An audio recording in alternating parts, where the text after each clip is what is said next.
Nom du Père et du Fils et du Saint-Esprit. Amen. Voici que le Seigneur vient m'aider. Dieu, mon appui entre tous. De grand cœur, j'offrirai le sacrifice. Je rendrai grâce au Seigneur, je chanterai sa bonté. Je rendrai grâce au Seigneur, je chanterai sa bonté. Bonjour frères et sœurs de la Nouvelle Alliance. Aujourd'hui, le Seigneur nous invite encore à lui chanter une action de grâce, à lui dire merci pour ses œuvres et pour ses merveilles dans notre vie. Il a fait et il continue de le faire.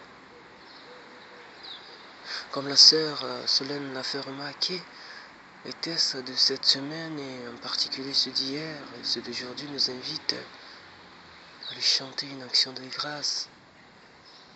Les tests de ce matin dans la première lecture, l'Évangile nous donne encore 2 occasions pour lui dire merci. Alors la première lecture qui est tirée du livre de Colossiens au chapitre 1, du verset 21 à 23, nous invite à dire merci à Dieu. Parce qu'avant nous étions des étrangers, nous étions ennemis de Dieu à cause de nos pensées, à cause de nos actions mauvaises. Mais Dieu nous a réconciliés à lui grâce à travers la mort de son Fils Jésus. Dieu nous a réconciliés à lui et il nous permet de paraître en sa présence en étant des saints, en étant des irréprochables. Oui, avant nous étions pécheurs, mais maintenant nous sommes justifiés et nous pouvons nous tenir devant la face de Dieu à cause de l'œuvre rédemptrice du Christ. Dans son amour infini, il n'a pas voulu que nous demeurions loin de lui. Il nous a rapprochés à lui à cause de l'œuvre rédemptrice du Christ. Il nous a fait passer de la mort à la vie. Alors chantons-lui gloire et louange et disons-lui merci. Il a permis à ce que nous soyons avec lui. Et pour pouvoir rester avec lui, il nous dit d'avoir foi en Christ et de garder l'évangile, cette bonne nouvelle qu'on nous a proclamée, cette bonne nouvelle de la résurrection, de la vie éternelle, de la garder, de la proclamer à notre tour. Voilà. Disons merci à Dieu parce qu'il nous a aimés et nous a sauvés. Alors l'évangile aussi qui est tiré du livre de Luc au chapitre 6, du verset 1 à 5, nous dit que Dieu nous rend libres. Dieu nous détache de nos captivités. Dieu nous donne une loi de vie, pas une loi qui nous amène à la mort. Alors, les pharisiens demandaient à Jésus pourquoi tes disciples faisaient ce qui n'est pas permis de faire le jour de sabbat. Et Jésus va leur dire, n'avez-vous pas lu ce que fit David et ses compagnons lorsqu'ils eurent faim? Ils mangeaient les pains de l'offrande, alors que ces pains sont destinés seulement aux prêtres. Oui. Le sabbat est fait pour l'homme et non l'homme pour le sabbat. Jésus est maître de sabbat. Alors le jour du sabbat, c'est quoi le vrai sens? C'est ce jour-là où l'homme se repose et l'homme se dédie entièrement à Dieu, à lui chanter action de grâce. L'homme a 6 jours pour travailler, pour faire tout ce qu'il a à faire, pour voyager. Mais le 7e jour, il le dédie à son Seigneur, à son Créateur, qui a fait le ciel et la terre, qui a créé tous les autres êtres vivants. Le 7e jour est pour le Seigneur et pour l'homme.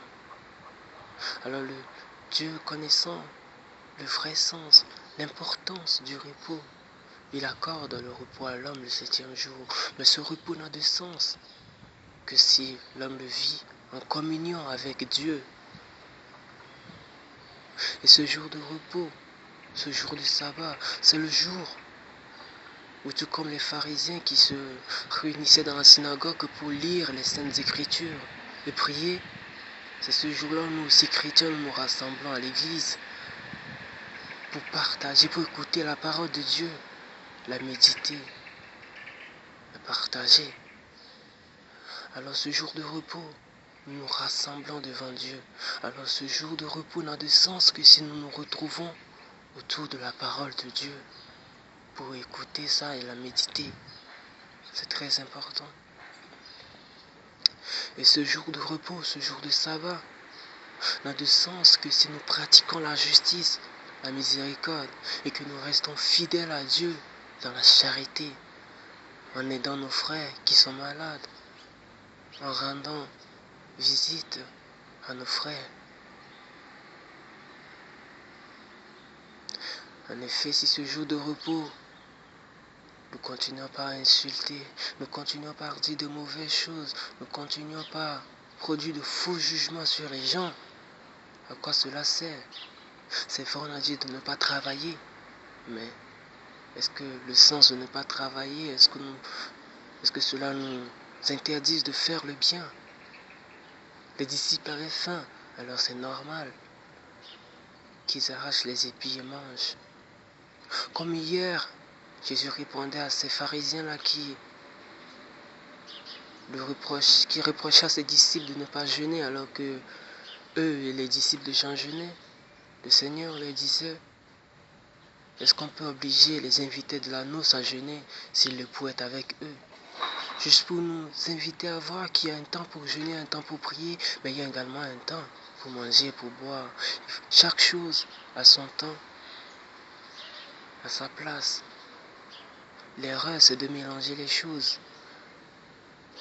Alors le Seigneur nous donne le vrai sens du sabbat en nous disant, pendant le jour du sabbat, nous devons pratiquer l'amour et la charité. Nous devons servir Dieu en servant nos frères, en servant nos semblables.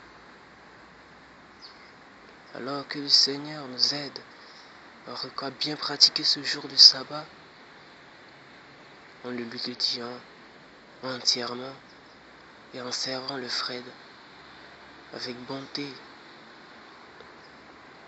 Disons toujours merci à Dieu parce qu'il nous a sauvés, parce qu'il nous a donné la vie éternelle à travers la mort et la résurrection de son Fils. Disons-lui merci parce qu'il nous a rendus libres, libres de l'aimer, libres d'aimer nos frères. En nous donnant ce jour de sabbat, ce jour si important où nous replaçons tout autour de Dieu parce que c'est lui le centre, c'est lui qui nous permet de vivre la semaine. Que le Seigneur nous aime et nous aide à rester fidèles à sa parole. Amen. Bonne journée à tous.